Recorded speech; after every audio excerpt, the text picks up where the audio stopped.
Once, upon a midnight dreary, while I pondered weak and weary over many a quaint and curious volume of forgotten lore, while I nodded, nearly napping, suddenly there came a tapping, as of someone gently rapping on my chamber door.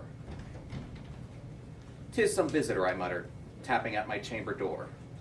Merely this and nothing more.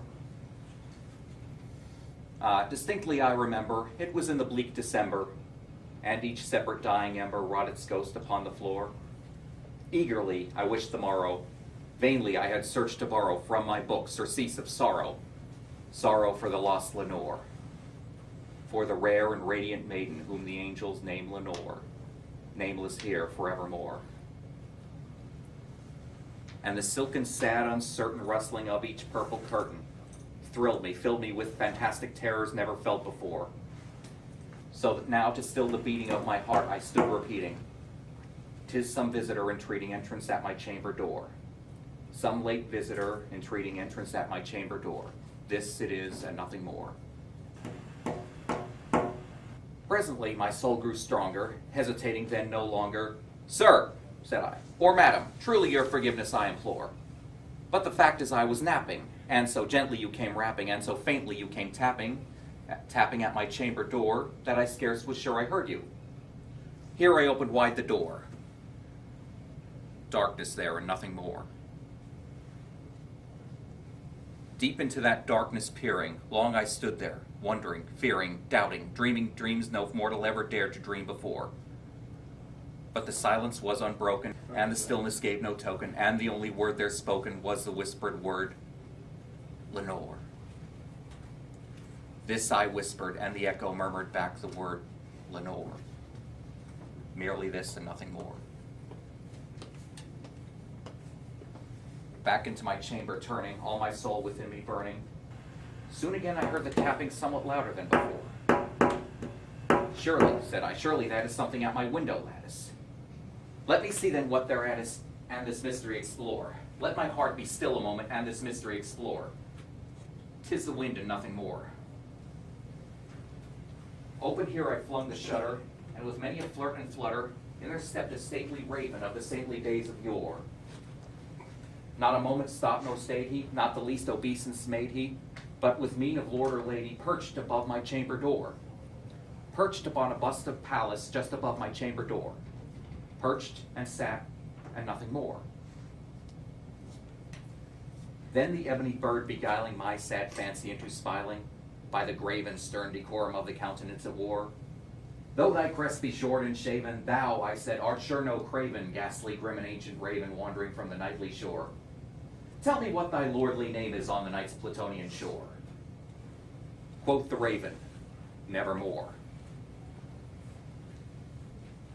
Much I marveled this ungainly fowl to hear discourse so plainly, though its answer little meaning, little relevancy bore.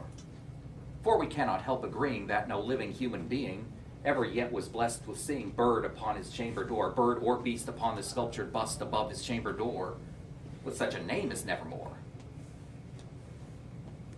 But the raven, sitting lonely on the placid bust, spoke only that one word, as if his soul in that one word he did outpour. Nothing further then he uttered, not a feather then he fluttered, till I scarcely more than muttered, "Other friends have flown before. On the morrow he will leave me as my hopes have flown before." Then the bird said, "Nevermore."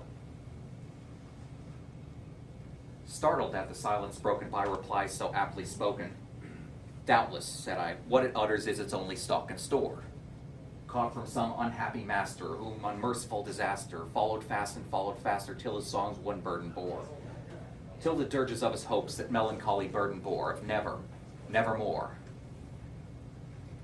But the raven, still beguiling all my fancy into smiling, straight I wheeled a cushioned seat in front of bird and bust and door.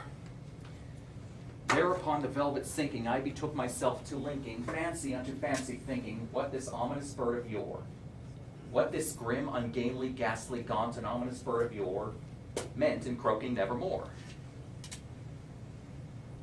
This I sat engaged in guessing, but no syllable expressing to the fowl whose fiery eyes now burned into my bosom's core.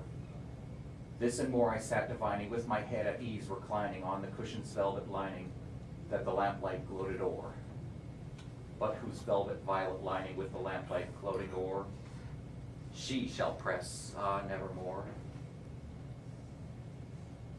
Then methought the air grew denser, perfumed from some unseen censer, swung by seraphim whose footfalls tinkled on the tufted floor.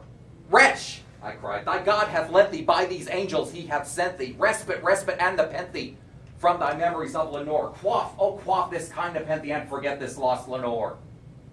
Quoth the raven, nevermore.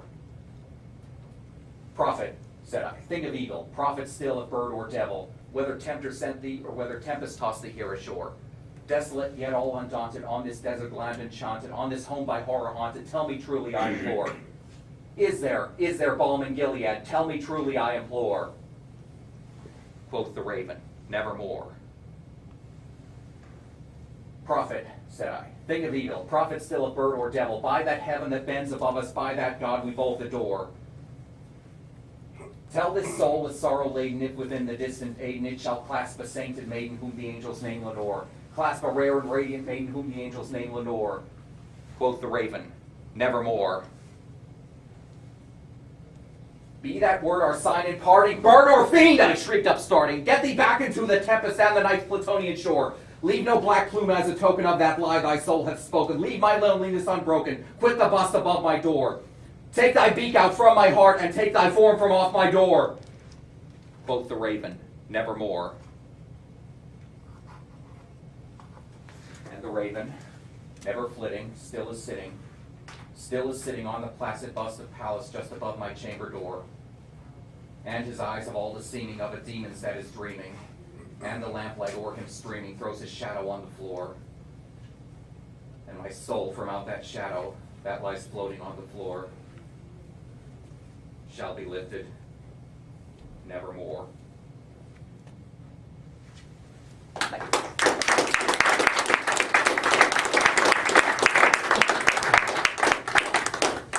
And just to point out how stupid I am, I put the camera over there before I realized I was going to be facing in this direction, so I just took a long recording of the back of my own head.